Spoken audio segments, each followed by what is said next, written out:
been through so much, so many ups and downs. You've given your love, but never like the way it turned out. You closed off your heart, and you carry the weight like a million rocks on your shoulders. But you don't have to wait for an apology or for someone else to make amends, when you can remember that your healing is in your hands. Just let it go, inch by inch. Just let it go and do it again. Just let it go. One day you'll see. Just let it go.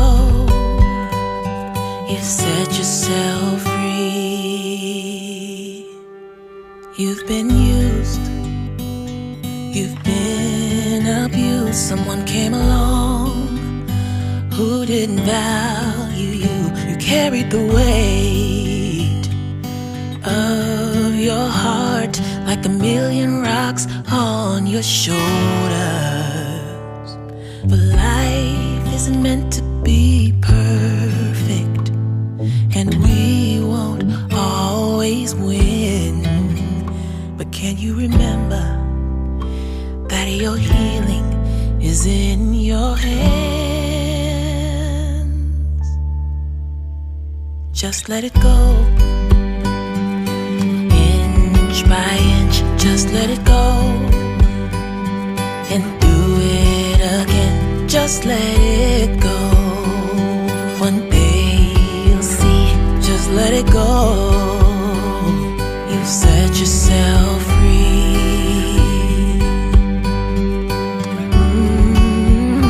Just let it go.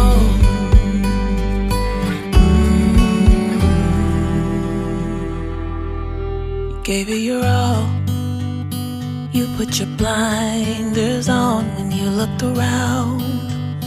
All of your friends were gone. You took the fall, and you carry the weight like a million rocks on your shoulders. Just let it go, inch by inch. Just let it go and do it again. Just let it go. One day you'll see. Just let it go. You've set yourself free. Just let it go and set yourself free. Just let it go and set yourself free. Just let it go and set yourself free. Just let it go and set yourself free. Your healing is in your hands, and it's possible. Your healing is in your hands, and it's possible.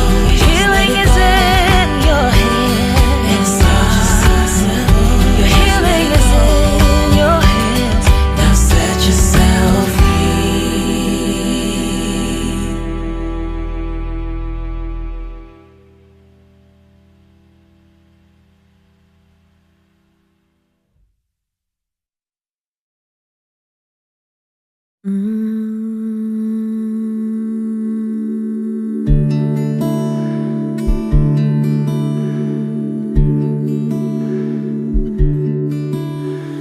I am light, I am light. I am light, I am light. I am light, I am light. I am light, I am light.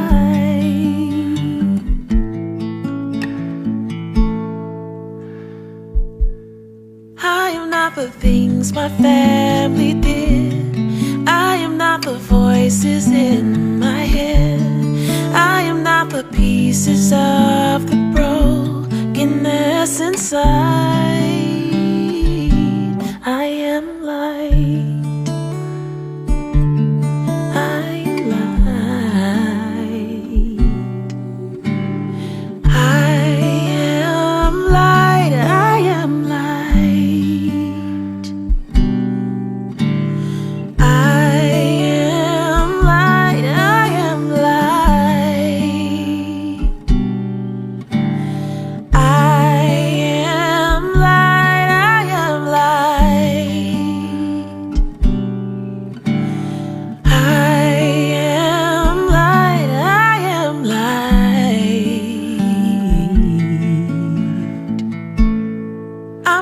mistakes that I have made, or any of the things that cause me pain.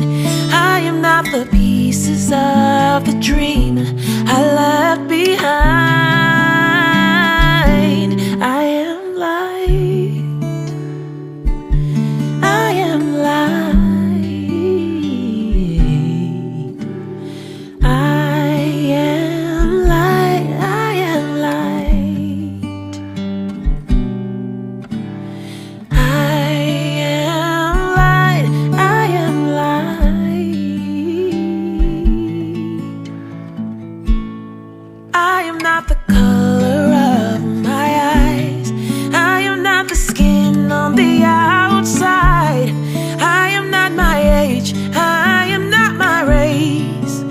My soul inside is all light. Ooh. I am light. I am light. I am light. I am light.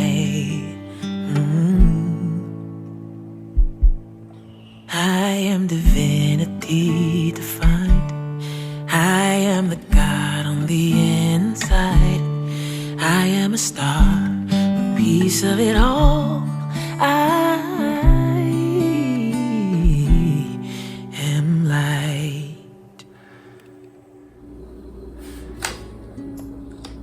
So I'm gonna just talk a little bit about labor, or read this piece of paper about labor. And it says, when should I go to the hospital? Which I'm not really trying to have my baby at a hospital. I want to have my baby at a birthing center because I want to use hydrotherapy to have her. And so it says, go to the birthing center or to the hospital, or call your midwife immediately if you have bleeding, more than pink/brown tinges in your discharge. If there is a foul smell to your amniotic fluid when your water breaks, that's probably means that your baby passed its meconium. You should go when there is green or brown color to your amniotic fluid when your water breaks. Definitely a sign that the baby has passed its meconium, which is basically the first poop. You have felt baby move for a while. 10 movements in 1 hour is ideal. Okay. The soft signs are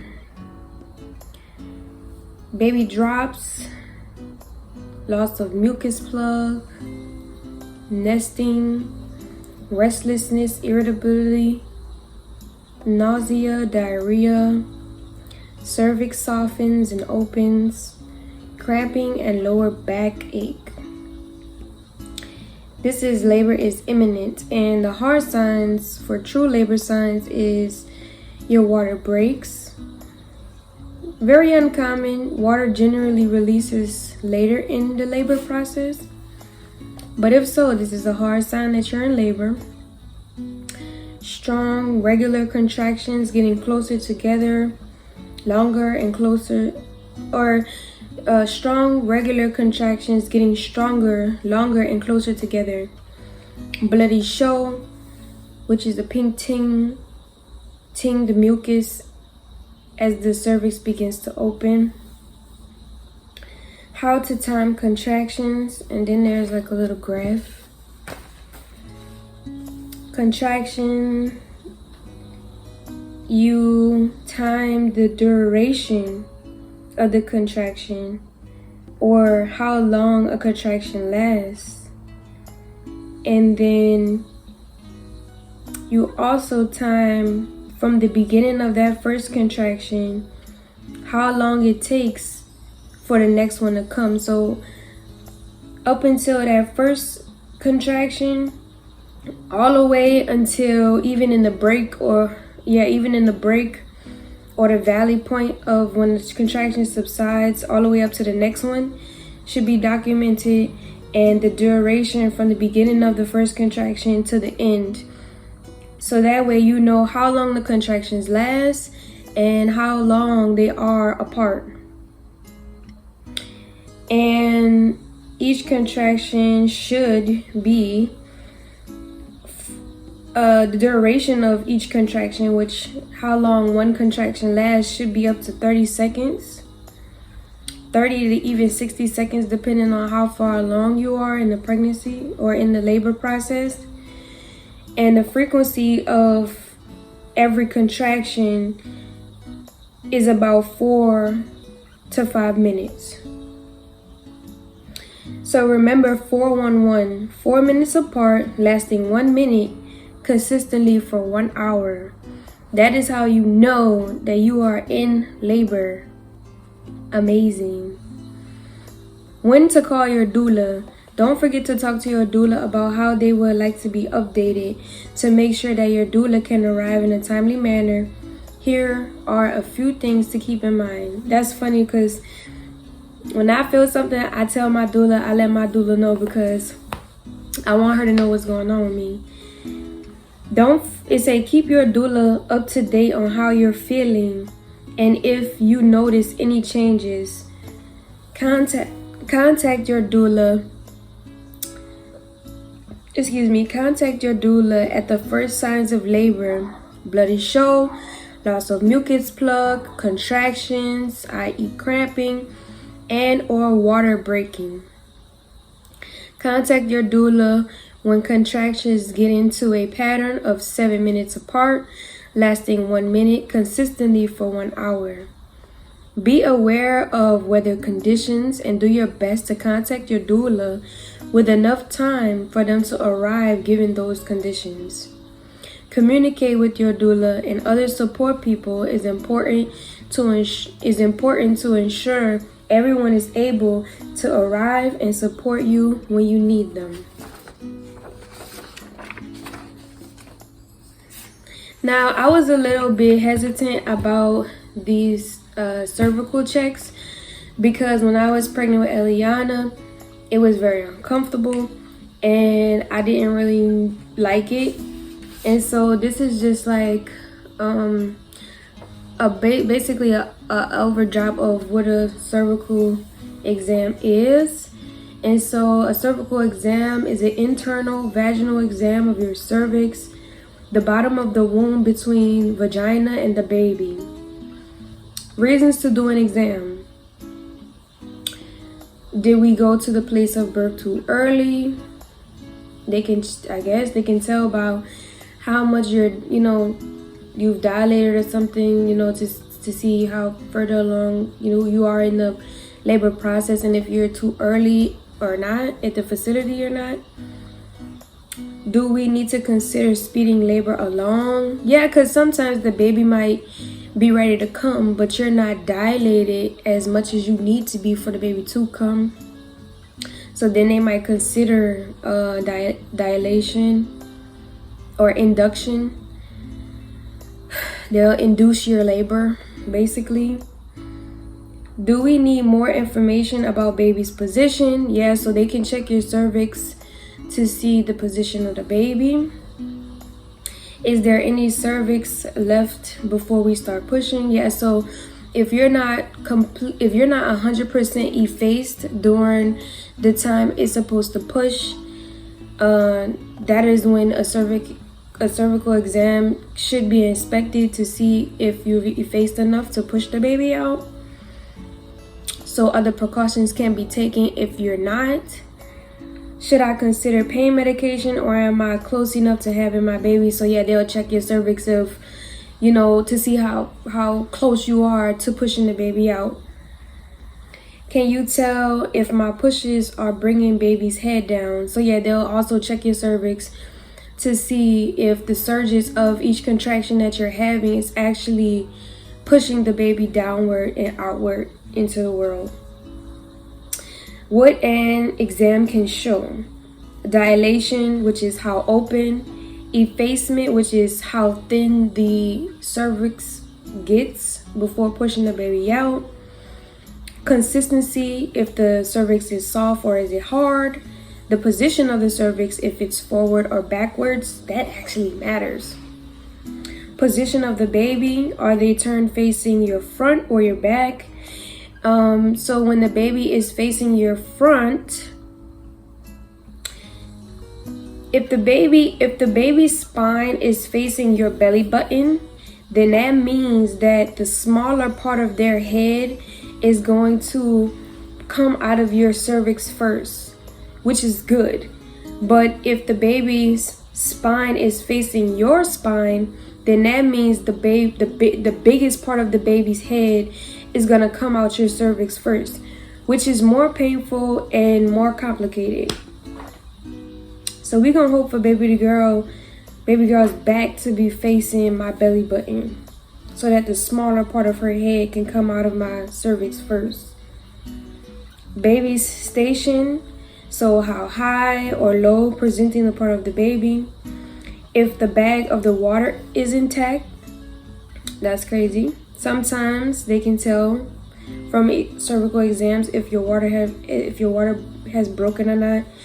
If the cervix is off to the side, sometimes this means baby is in an odd position. Okay, what a cervical exam can't show: how fast your cervix will dilate moving forward, how much labor you have left, how soon your baby will be born, whether or not you'll have a vaginal birth, how intense your labor will be, how big your baby is.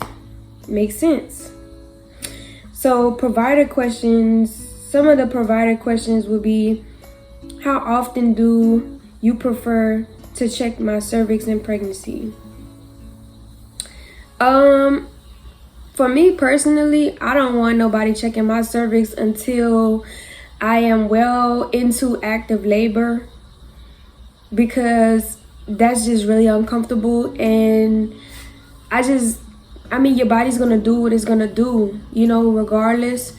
But if there was any type of complication or medical emergency for a reason for me to be to get a cervical exam in any point during my pregnancy before active labor, then I would do it. But preferably I want to be well into, if not into the transitioning stage of pushing the baby out way before I even get a cervical exam. So that's me personally. The next question is, how often do you prefer to check my cervix during labor? Yeah, I don't want my cervix being checked every hour. I don't want my cervix being checked every 2 hours. I just want my body to naturally progress along the way that it is, because I know that the contractions that I have is going to let me know what stage of labor I'm in and how much closer is the baby about to come out. So I know that if I'm having less contractions and they're not as intense in the beginning, then I'm in the first stage of labor. But if they start to become more closer together and more intense, I'm probably in active labor and transitioning into actually pushing the baby out. So I know that my cervix has dilated and effaced during the time span from when I first went into labor up until the transition phase. So the only reason and the only time I should be getting a cervical exam, unless there's a medical emergency, is during the transition phase. That's how I see it, just to make sure that I'm effaced and dilated enough to actually push the baby out. That's what, just is what it is. How would you feel if I didn't want my cervix checked unless I needed to make a decision? 100% okay. Now, these are questions for the provider, but I'm answering these questions from my own personal standpoint of view. I have a history with sexual assault. How can you best support me?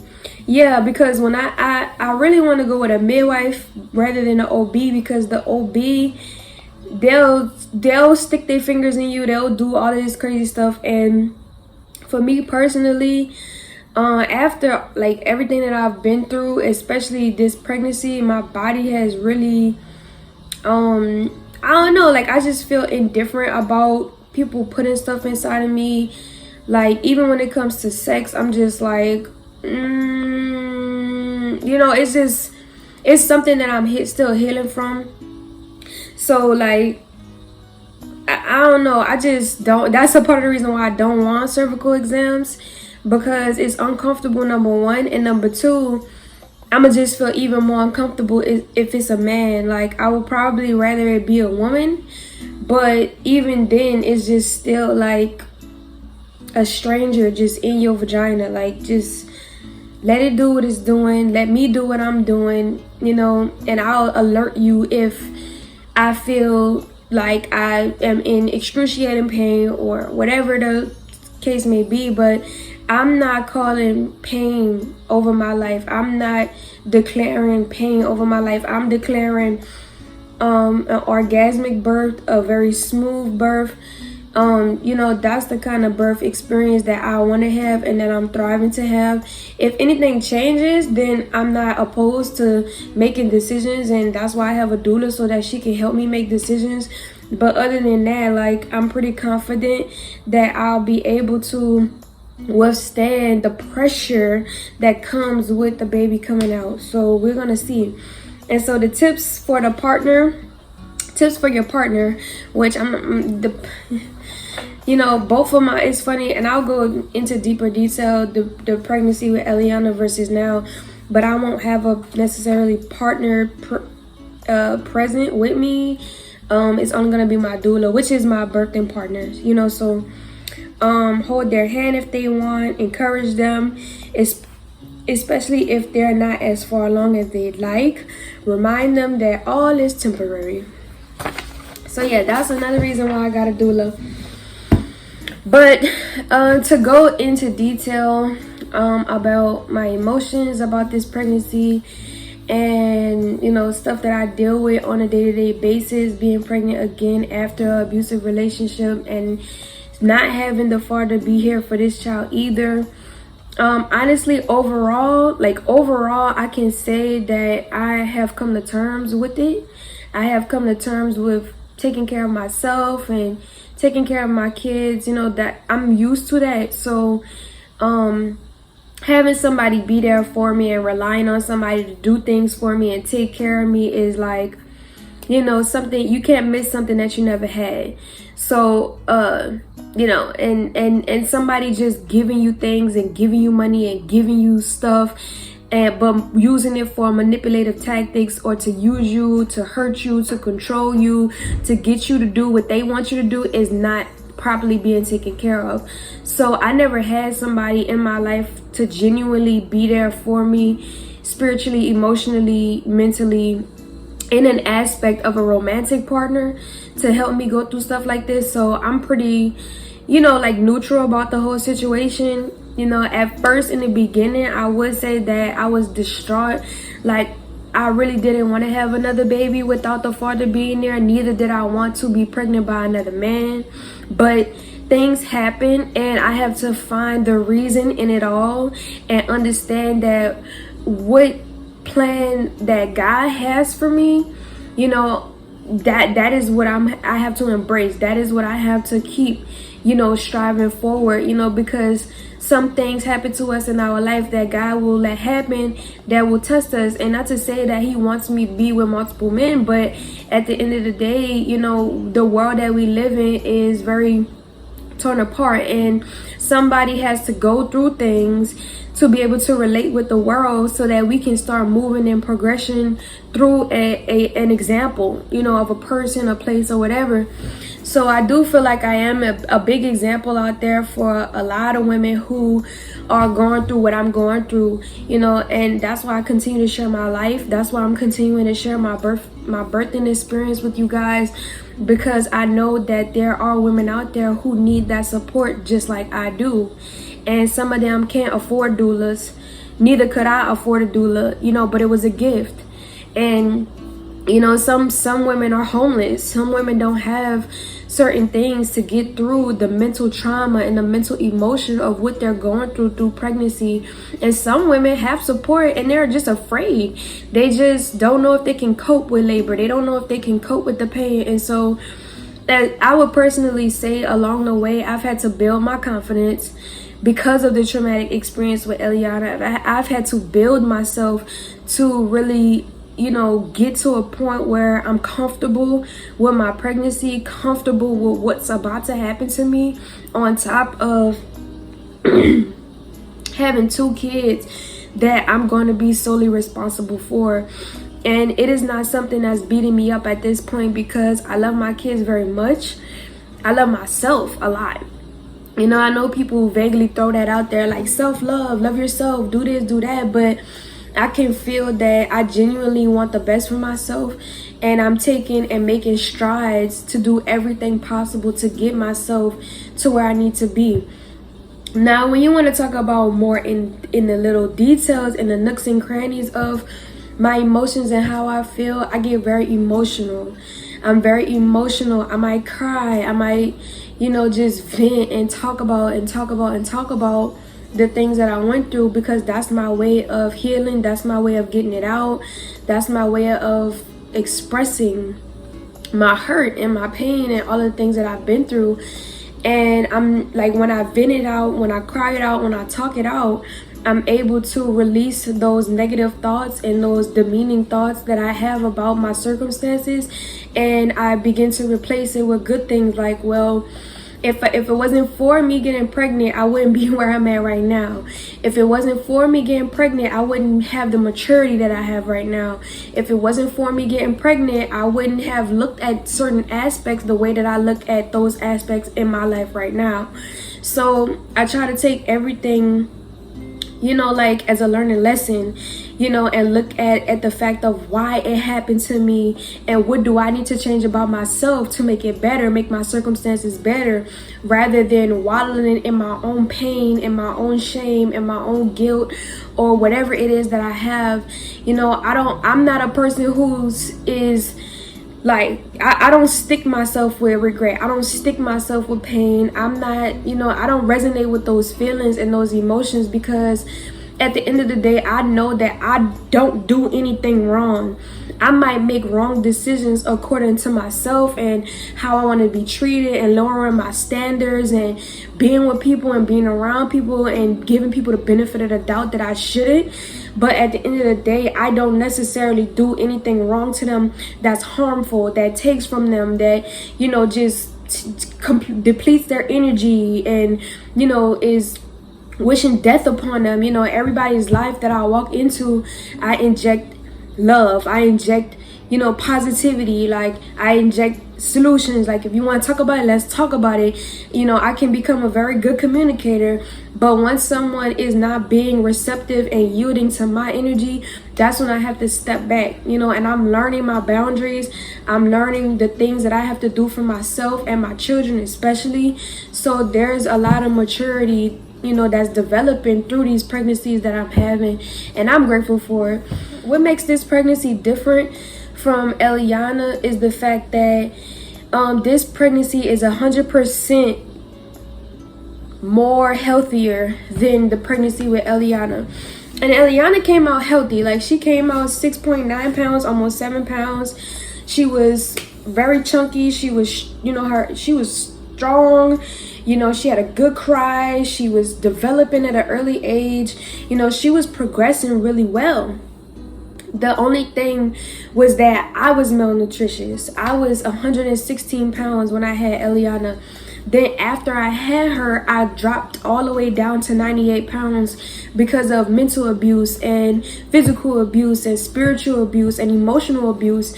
So then when I realized that I was literally withering away, you know, I decided to start, you know, making little changes. I wasn't aware of all of the changes that I needed to make, but I started putting myself in positions to get myself to become better, and that's why I'm where I am today. But with this pregnancy is much more healthier. With Eliana, I didn't get zero prenatal care. I wasn't taking no prenatal vitamins. I was not eating variety of foods that I should have been eating when I was pregnant with her. And just for any woman out there, if you are going through an unhealthy pregnancy, if you are malnutritious, please get yourself out of the situation where you are draining yourself, putting yourself in a position where you're not healthy. Because if mom is not healthy, baby is not healthy. It doesn't matter how healthy that baby comes out. So you have to take care of yourself first. You have to hydrate, you have to eat, you have to take prenatals, you have to get that medical attention, because at any drop of a dime, and something happens when you go into labor, or even before you go into labor, it'll be an emergency situation where you could potentially die, baby could potentially die, or there'll be a very severe, tragedy that'll happen during or after your pregnancy of giving birth, or giving birth. So you just want to make sure that you're following up with your prenatal care advisor. And that doesn't mean to allow them to give you vaccinations. That doesn't mean allow them to do whatever it is that they want them to do to you. If you don't prefer something, you have that right, and there are ways around it. There are midwives, there are doulas, and if you don't know, start doing your research so that you can get the proper prenatal care that you need. But prenatal care is essential. I don't care what anyone says out there. Even in ancient times, when we didn't have doctors where we can go to an actual facility to get these cervical exams or whatever the case may be, there were women who checked on these things for the, who did belly mapping, who did cervical exams, and it all was natural. It just didn't involve needles and scissors and all of these things that we experience today. So prenatal care is important. Taking prenatal vitamins is important. I can't stress that enough, because if you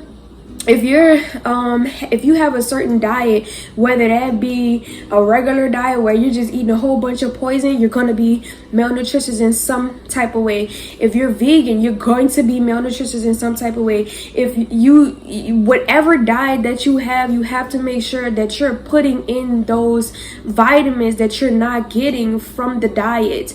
So just make sure that either you're taking vitamins or you're taking other supplements to put those vitamins back in you, because baby is constantly taken from you, and all of your time, your energy, your nutrients, your vitamins go straight to the baby. So you need to have some for yourself, and when I was pregnant with Eliana, I'm glad still that I'm as healthy as I am, because I could have lost my teeth. When you're pregnant, babies pull so much vitamin from you that your hair is affected, your teeth is affected, sometimes even your eyesight is affected, your skin is affected, your organs are affected, even sometimes your diet is affected. And this is why it's important to take prenatals, because when you take prenatal vitamins, it can replenish all of those vitamins that you're losing throughout the pregnancy. So baby is way more responsive this pregnancy than what Eliana was. I did feel Ellie move and stuff like that, but she wasn't as active because I wasn't eating enough proper nutrients for her to have the energy. Neither did I have the energy to sustain myself as proper as I should have been. But this baby is way more active. I feel like this baby is way more chunkier. This baby might be 7 pounds, 7.5 pounds, I don't know, but this baby is pretty chunky, just like Eliana. But this pregnancy, I feel good about. I feel confident about. I'm still building my confidence, still building that. But I think it just takes time, and I feel like I'm just preparing myself the best way that I know how, especially with the help of my doula, to get me to the point where I can enter my laboring process without fear.